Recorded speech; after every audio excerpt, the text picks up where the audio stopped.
வீட்டில் குழந்தைங்க ஏதாச்சும் டல்லாக உட்காந்துட்டு இருந்தாவே நம்ம அவங்கக்கிட்ட போயிட்டு என்ன பண்ணுவோம், டோன்ட் பி சேட், சோகமாக இருக்காது, சந்தோஷமாக இரு, ஜஸ்ட் சியர் அப் அப்படின்னு சொல்லிட்டு மேக்ஸிமம் வந்து நம்ம அவங்கள சியர் அப் பண்ண மட்டும்தான் வந்து சொல்லுவோம்.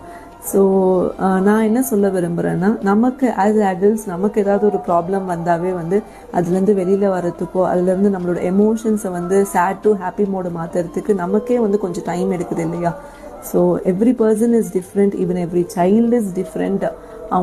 அவங்களுக்கான டைமை கொடுங்க. லெட் தெம் வரி, let them be sad and teach them it is okay to not feel okay. So அவங்களுக்கான ஸ்பேஸ் அண்ட் டைம் நீங்களாவே கொடுத்தீங்கன்னா ஆட்டோமேட்டிக்காகவே அவங்களுக்கு எந்த ஒரு இஷ்யூஸாக இருந்தாலும் எந்த ஒரு ப்ராப்ளமாக இருந்தாலும் அவங்களோட ஃபீலிங்ஸ் அவங்களோட எமோஷன்ஸ் கொஞ்சம் செட்டில் ஆனதுமே they automatically come to you. உங்ககிட்ட தான் வருவாங்க, உங்ககிட்ட தான் ஷேர் பண்ணுவாங்க. So when they share their problems with you, so you both work together. ரெண்டு பேரும் உட்கார்ந்து பேசி என்ன ப்ராப்ளம் அப்படின்னு இது பண்ணி சால்வ் பண்ணுறப்போ இதில் ரெண்டு இம்பார்ட்டண்ட்டான ஒரு அட்வான்டேஜஸ் இருக்குது.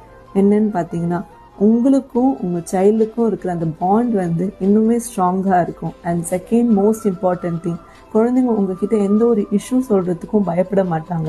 ஸோ உங்ககிட்ட வந்து சொல்கிறப்போ ஆஸ் அ பேரண்ட்டாக உங்களோட எக்ஸ்பீரியன்ஸில் அவங்களுக்கு அந்த ப்ராப்ளம்ஸை சால்வ் பண்ணுறதுக்கு ஹெல்ப் பண்ணுவீங்க. And it will solve the issues in a much better way. So உங்களோட பாண்டுமே நல்லா க்ரியேட் ஆகும் அண்ட் ப்ராப்ளம்ஸுமே வந்து சால்வ் ஆகும். ஸோ இந்த சைக்கிளில் குழந்தைங்க வந்து they don't feel very depressed. So அவங்களாவே இண்டிபெண்ட்டாக to be strong, to rise again, to be happy, நீங்கள் வந்து அதில் மேஜர் ரோலாக இருப்பீங்க. தேங்க்யூ.